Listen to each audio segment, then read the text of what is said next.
दोस्तों, आज हम लेकर आए हैं एक बहुत ही इम्पोर्टेंट टॉपिक जो आपके मैट्रिक बोर्ड एग्जाम के लिए बहुत ही इम्पोर्टेंट है। दोस्तों, आज हम बात करेंगे थेल्स प्रमेय का। यानी कि इस वीडियो में देखेंगे कि थेल्स प्रमेय होता क्या है और थेल्स प्रमेय को किस तरह से सिद्ध किया जाता है, क्योंकि दोस्तों थेल्स प्रमेय है वो आपके बोर्ड एग्जाम में हर एक बार पूछे जाते हैं। तो चलिए अब हम वीडियो को शुरू करते हैं। जल्दी से वीडियो को लाइक कर दीजिए। तो देखिए दोस्तों, थेल्स प्रमेय को आधारभूत समानुपातिकता प्रमेय भी कहते हैं। तो कहीं पर अगर आपको एग्जामिनेशन में आधारभूत समानुपातिकता प्रमेय दिखे तो समझ जाना है कि थेल्स प्रमेय का ही बात किया जा रहा है। और दोस्तों, थेल्स प्रमेय का इंग्लिश क्या होता है? Thales theorem. तो देखिए, थेल्स थ्योरम कहता क्या है? थेल्स थ्योरम कहता है कि यदि किसी त्रिभुज की एक भुजा के समांतर अन्य दो भुजाओं को काटते हुए कोई रेखा खींचे तो वह अन्य दो भुजाओं को समान अनुपात में विभाजित करती है। दोस्तों फिर से पढ़िए।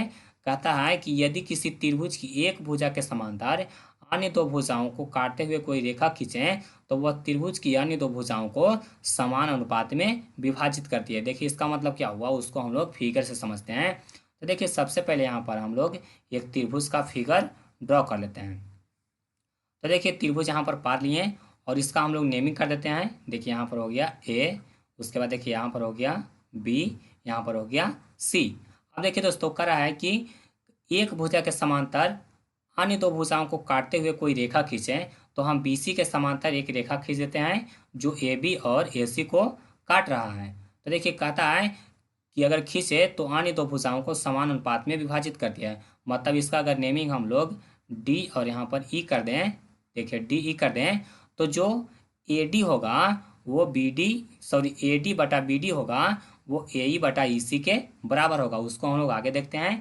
तो देखिए, यहाँ पर इसको अगर हल करने के लिए कहेगा तो इसको किस तरह से, सॉरी सिद्ध करने के लिए कहेगा तो इसको किस तरह से सिद्ध करेंगे। तो देखिए, सबसे पहले यहाँ पर हम लोग लिख लेंगे कि मान लिया त्रिभुज ए बी सी में जिसमें बी सी के समांतर एक रेखा ए बी को डी पर तथा ए सी को ई पर प्रतिच्छेदी करती है। यानी कि दोस्तों देखिए, त्रिभुज ए बी सी है जिसमें बी सी के समांतर एक रेखा, देखिए बी सी के समांतर एक रेखा डी है जो करा है कि ए बी को डी पर, देखिए ए बी को डी पर और ए सी को ई पर प्रतिच्छेदी करती है। देखिए ए सी को ई पर प्रतिच्छेदी करती है। देखो, जिस तरह से हम फिगर ड्रॉ किए हैं उस तरह से यहाँ पर आपको लिख लेना है। तो जैसे ही लिख लेंगे इसमें आपको कुछ कंस्ट्रक्शन करना है। तो देखिए, आपको कंस्ट्रक्शन क्या करना है, यहाँ से देखिए बी और ई को आपको मिला देना है। बी को मिला दिए और उसके बाद डी को और सी को भी मिला दिए।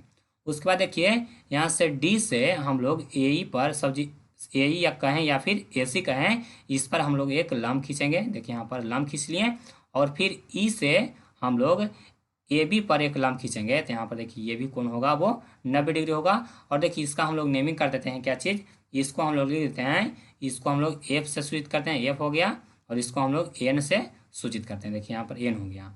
अब देखिए, कंस्ट्रक्शन जो किए हैं उसको यहाँ पर हम लोग लिख लेंगे। तो देखिए, सॉरी यहाँ पर सबसे पहले जान लीजिए कि सिद्ध क्या करना है। तो सिद्ध हमको करना है क्या चीज़, ए डी बटा बी डी बराबर ए ई बटा ई सी, मतलब कि जो ए डी बटा बी डी होगा वो ए ई बटा ई सी के बराबर होगा। ये हम पहले आपको बता चुके हैं। तो देखिए, उसके बाद क्या करना है कि जो कंस्ट्रक्शन किए हैं उसको यहाँ पर लिख लेना है। तो देखिए, यहाँ पर लिख लिए हैं कि B E comma C D को मिलाइए। मतलब कि देखिए, यहाँ से बी ई को मिलाएं और फिर सी डी को भी मिला दिए।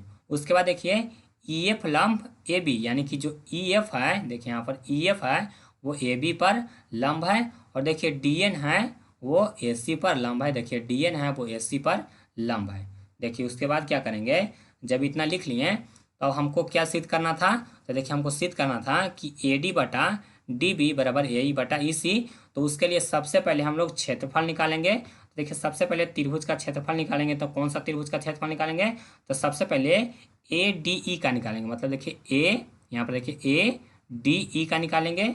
उसके बाद किसका निकालेंगे, बी डी ई का, मतलब कि बी डी ई का, और दोनों को हम लोग भागा दे देंगे। तो देखिए, उसको हम लोग किस तरह से लिखेंगे, इस तरह से यहाँ पर लिख लिए। तो देखिए, क्षेत्रफल त्रिभुज ए डी ई बटा क्षेत्रफल त्रिभुज बी डी ई। तो देखिए, ए डी का क्षेत्रफल क्या होगा, तो आप लोग जानते होंगे कि क्षेत्रफल बराबर होता है 1/2 गुने आधार गुने ऊंचाई। तो यहाँ पर देखिए 1/2 लिख दिए, 1/2 हो गया, और गुने आधार। तो देखिए ए डी ई, मतलब कि देखिए यहाँ पर ए डी ई, तो इसका आधार कौन हो गया, तो ए AD हो गया आधार इसका, यहाँ पर लिख लेंगे AD, यहाँ पर लिख लेंगे AD। और देखिए उसका ऊंचाई कौन होगा, तो देखिए जो लंब होता है उसको हम लोग ऊंचाई कहते हैं। तो देखिए ADE में लंब कौन है, तो EF है, तो EF लंब है, तो यहाँ पर हम लोग लिख लेंगे EF। देखिए यहाँ पर लिख लेंगे EF। अब देखिए हम लोग यहाँ पर बटा दिखते हैं।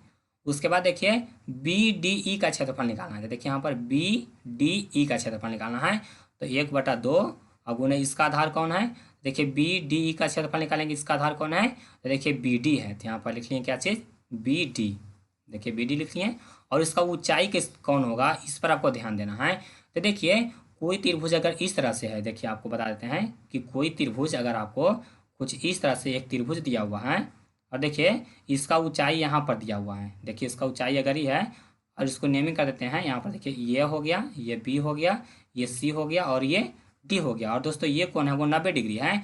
अगर आपको कहेगा कि ACD का क्षेत्रफल निकालिए, तो आप क्या करेंगे, सीधे करेंगे 1/2 गुने आधार इसका कौन होगा, CD होगा। तो यहाँ पर देखिए आधार करेंगे CD, और ऊंचाई कौन होगा, तो ऊंचाई यहाँ पर AB है, तो यहाँ पर हम लोग AB लिखेंगे। मतलब कि इस तरह से होता है, इसको आप हमेशा याद रखिए। तो देखिए उसी तरह से आपको ऊपर अप्लाई करना है। तो देखिए वहाँ पर ऊपर ध्यान दीजिएगा त्रिभुज में, देखिए त्रिभुज यहाँ पर देखिए BDE को ध्यान दीजिए, तो इसका आधार कौन है, BD है, लेकिन यहाँ कौन 90 डिग्री कौन बना रहा है, मतलब कि EF बना रहा है 90 डिग्री, तो इसका ऊंचाई होगा कौन होगा, तो EF होगा। तो यहाँ पर भी EF लिखेंगे। इसको आप दोस्तों हमेशा ध्यान में रखिए। अगर यहाँ पर DE ले लेंगे ऊंचाई, तो आपका जो हो जाएगा थ्योरम है वो गलत हो जाएगा, क्योंकि 90 डिग्री कौन बना रहा है, तो EF बना रहा है। इसलिए ये जो त्रिभुज होगा BDE, इसका जो लंब होगा वो कौन होगा, EF होगा। तो इसको आप याद रखिए। तो देखिए इसमें जब हम लोग कैंसिल करेंगे, तो 1/2 कैंसिल हो जाएगा, EF कैंसिल हो जाएगा, बच जाएगा क्या चीज़, तो बराबर में बच जाएगा AD/BD, AD/BD बच गया। अब देखिए उसी प्रकार से क्या करेंगे, फिर से पुनः किसका क्षेत्रफल निकालेंगे, तो ADE का क्षेत्रफल निकालेंगे, और पुनः निकालेंगे देखिए DEC का। तो इसको आप देखिए पुनः क्या करेंगे, तो पुनः उसी तरह से यहाँ पर लिख लेंगे, यहाँ पर देखिए लिख लेंगे पुनः इसी प्रकार क्षेत्रफल त्रिभुज ADE, मतलब कि देखिए ऊपर थोड़ा सा कर देते हैं, देखिए यहाँ पर और थोड़ा सा ऊपर करना पड़ेगा। देखिए ADE मतलब कि ऊपर वाला ही क्षेत्रफल लेना, ADE ही लेना है, और पुनः कौन लेना, CDE लेना, मतलब कि यहाँ देखिए CDE, अब इसका लेंगे। तो देखिए फिर ADE का क्षेत्रफल तो ऊपर आपको दिया हुआ है कि यहाँ देखिए 1/2 होगा, और उसके बाद आधार कौन होगा, तो आधार उसका AE होगा। देखिए यहाँ आधार कौन होगा, AE होगा, क्योंकि दोस्तों इस तरफ से ले रहा है, तो आधार इसका कौन है, AE है। यहाँ पर लिख लिए आधार AE। और देखिए ऊंचाई कौन होगा, देखिए AE यहाँ पर बढ़िया से लिख देते हैं AE, और इसका ऊंचाई कौन होगा, तो ऊंचाई देखिए यहाँ पर DN होगा। तो इसको आप ध्यान दीजिए, इस तरफ से भी ले रहा है, तो यहाँ पर हो जाएगा क्या चीज़, DN। यहाँ पर DN लिख दिए। और देखिए बटा होगा, बटा में फिर लिखेंगे 1/2, और आधार आधार कौन है, CDE का आधार कौन होगा, देखिए CDE, इसका आधार कौन होगा, तो इसका आधार होगा CE, आधार कौन होगा, CE होगा। तो यहाँ पर लिख देंगे CE लिख दिए। और गुना ऊंचाई, तो देखिए उसी प्रकार से जिस तरह से इसका ऊंचाई, मतलब कि त्रिभुज यहाँ पर देखिए BDE का ऊंचाई EF था, उसी प्रकार से त्रिभुज CDE का जो ऊंचाई होगा वो कौन होगा, DN ही होगा। तो यहाँ पर लिख देंगे DN, यहाँ पर DN लिख दिए। और देखिए यहाँ पर 1/2 कट जाएगा, फिर DN से DN कट जाएगा, बच जाएगा क्या चीज़, तो यहाँ पर बच जाएगा AE/CE बच गया। और दोस्तों इसको हम लोग यहाँ पर देखिए, इसको हम लोग समीकरण 1 मान लेते हैं, और इसको हम लोग समीकरण 2 मान लेते हैं। दोनों को मान लीजिएगा समीकरण 1 और समीकरण 2। उसके बाद आप थोड़ा सा ध्यान दीजिए, कह रहा है कि देखिए ये जो त्रिभुज है, यानी कि देखिए यहाँ पर जो यहाँ पर देखिए BDE जो त्रिभुज है वो किसके बराबर होगा, तो DEC के बराबर होगा, मतलब CDE के बराबर होगा। मतलब कि देखिए यहाँ से फिर ध्यान दीजिए, जो CDE त्रिभुज है वो BDE त्रिभुज के बराबर होगा, क्योंकि जो दोनों का आधार है, यानी कि जो आधार है BC है, वो दोनों का सेम है, और दोनों एक समांतर रेखा के बीच में, मतलब जितना इसका त्रिभुज होगा, सॉरी जितना ये त्रिभुज का क्षेत्रफल होगा उतना ही इस त्रिभुज का क्षेत्रफल होगा। तो उसको यहाँ पर हम लोग मेंशन कर देंगे। देखिए लिखेंगे, परंतु क्षेत्रफल त्रिभुज BDE बराबर त्रिभुज का क्षेत्रफल क्या चीज CD दोनों का बराबर होगा। और उसका कारण लिख देंगे क्योंकि दोनों त्रिभुज समान आधार DE पर तथा समान समांतर रेखाओं DE तथा BC के मध्य स्थित है। देखिए दोस्तों यहाँ पर देखिए ये दोनों समान आधार पर है, मतलब कि BC आधार पर दोनों त्रिभुज है, और जो दोनों दो समांतर रेखा मतलब कि BC और DE के मध्य में स्थित है, तो उसको भी यहाँ पर मेंशन हम लोग कर दिए। अब देखिए क्या देख रहे हैं हम लोग यहाँ पर देख रहे हैं कि जो क्षेत्रफल है त्रिभुज ADE और त्रिभुज BDE बराबर क्या हो रहा है, तो जो ADE का क्षेत्रफल है और CDE का क्षेत्रफल है दोनों बराबर हो जा रहे हैं। यहाँ पर आप ध्यान दीजिएगा, देखिए यहाँ पर देखिए दोनों बराबर हो जाएगा। देखिए यहाँ पर देखिए ADE, यहाँ देखिए ADE या BDE का क्षेत्रफल कितना आया, तो ADE बटा BD आया, और यहाँ पर AE बटा EC आया। और चूंकि हम लोग देख रहे हैं दोस्तों कि देखिए ये त्रिभुज सेम है और ये त्रिभुज भी सेम है, इसलिए ये त्रिभुज का क्षेत्रफल और ये त्रिभुज का क्षेत्रफल है वो दोनों भी सेम होगा, क्योंकि दोनों उसी प्रकार से है। दोनों देखिए एक ही त्रिभुज को हम लोग लिए हैं, ADE को ही दोनों दो बार हम ADE को ही लिए हैं, मतलब कि ये त्रिभुज का क्षेत्रफल हम लोग दो बार लिए हैं तो दोनों बराबर होगा। और यहाँ पर भी मतलब कि DEB का जो क्षेत्रफल होगा वो CDE के बराबर होगा। उसी को हम लोग यहाँ पर लिख लिए हैं कि त्रिभुज ADE बटा क्षेत्रफल त्रिभुज BDE बराबर त्रिभुज क्षेत्रफल ADE बटा CDE, मतलब कि जितना इसका बराबर होगा उतना ही क्षेत्रफल इसका बराबर होगा। उसके बाद देखिए हम लोग क्या करेंगे, उसके बाद क्या होगा कि 1 तथा 2 से, मतलब कि समीकरण 1 और समीकरण 2 पर ध्यान दीजिए कि समीकरण 1 में देखिए यहाँ पर ये आया है और समीकरण 2 में यहाँ पर ये आया है। तो देखिए दोनों को अगर मिलाएंगे तो हम लोग क्या पाते हैं कि AD बटा DB बराबर AE बटा EC। और दोस्तों यही आपको सिद्ध करना था, मतलब कि यही थेल्स थ्योरम है। तो चूंकि आप समझ गए होंगे कि इसी को आपको सिद्ध करना था और यहीं पर आपको क्या करना है, प्रूफ लिख देना है। दोस्तों उम्मीद करता हूँ कि ये वीडियो आपको समझ में आ गया होगा।